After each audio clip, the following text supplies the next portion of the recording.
শুধু আমার কাছে না, আমি মনে করি যে প্রত্যেকটা ফ্রি ফায়ার প্লেয়ারের কাছে অনেকটা ইমোশনাল টাইপের একটা গেম হয়ে গেছে। কারণ এই গেমটাতে বর্তমানে যে অবস্থা হচ্ছে, যে গেমে এমন এমন আপডেট দিতেছে, আপডেট দেওয়ার কারণে পুরো গেমটাই চেঞ্জ হয়ে যাচ্ছে। আগের ফ্রি ফায়ার আর আগের মতো নেই। তো এই কারণে হয়তো কোনো এক সময় আমরা এই গেমটা ছাইড়া দিতে হবে, তবে ছাড়া হবে না। যদি ছাড়া হয় তাহলে শুধুমাত্র গেমটা ব্যান্ড হওয়ার পরে ছাড়া হবে।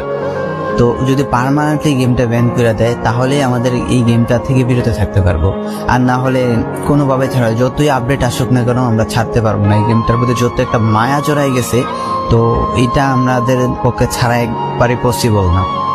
ফ্রি ফায়ার গেমটা এমন একটা গেম যেটা যে একবার খেলছে সে বারবার খেলতে মনে চায়।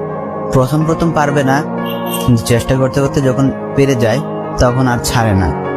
আর এই গেমটা যারা একবার খেলছে, যার মনে একবার জায়গা করে নিয়েছে, সে কখনোই এই গেমটা বলতে পারবে না।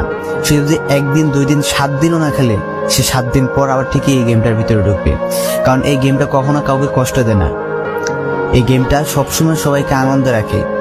এই গেমটাতে আমি অনেক সময় কাটাইছি, আর এটা আমি কখনো ভুলতে পারবো না। এই গেমটা আমার কাছে এমন একটা গেম যেটা কিনা আমি বলে বোঝাতে পারবো না।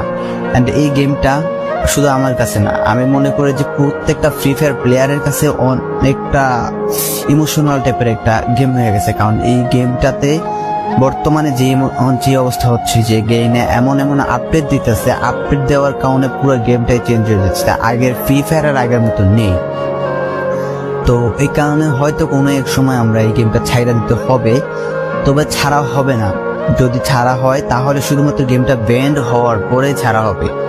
তো যদি পার্মানেন্টলি গেমটা ব্যান করে দেয় তাহলে আমাদের এই গেমটা থেকে বিরত থাকতে পারবো, আর না হলে কোনোভাবে ছাড়া, যতই আপডেট আসুক না কেন আমরা ছাড়তে পারবো না। এই গেমটার প্রতি যত একটা মায়া জড়াই গেছে, তো এটা আমাদের পক্ষে ছাড়া একবারই পসিবল না।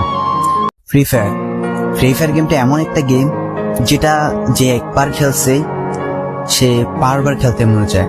প্রথম পারবে না, চেষ্টা করতে করতে যখন পেরে যায় তখন আর ছাড়ে না। আর এই গেমটা যারা একবার খেলছে, যার মনে একবার জায়গা করে নিয়েছে, সে কখনোই এই গেমটা বলতে পারবে না। সে যদি একদিন 2 দিন 7 দিনও না খেলে, সে 7 দিন পর আবার ঠিকই এই গেমটার ভিতরে ঢুকবে। কারণ এই গেমটা কখনো কাউকে কষ্ট দেয় না। এই গেমটা সবসময় সবাইকে আনন্দ রাখে। এই গেমটাতে আমি অনেক সময় কাটাইছি, আর এটা আমি কখনো ভুলতে পারবো না। এই গেমটা আমার কাছে এমন একটা গেম যেটা কিনা আমি বলে বোঝাতে পারবো না। অ্যান্ড এই গেমটা শুধু আমার কাছে না, আমি মনে করি যে প্রত্যেকটা ফ্রি ফায়ার প্লেয়ারের কাছে অনেকটা ইমোশনাল টাইপের একটা গেম হয়ে গেছে। কারণ এই গেম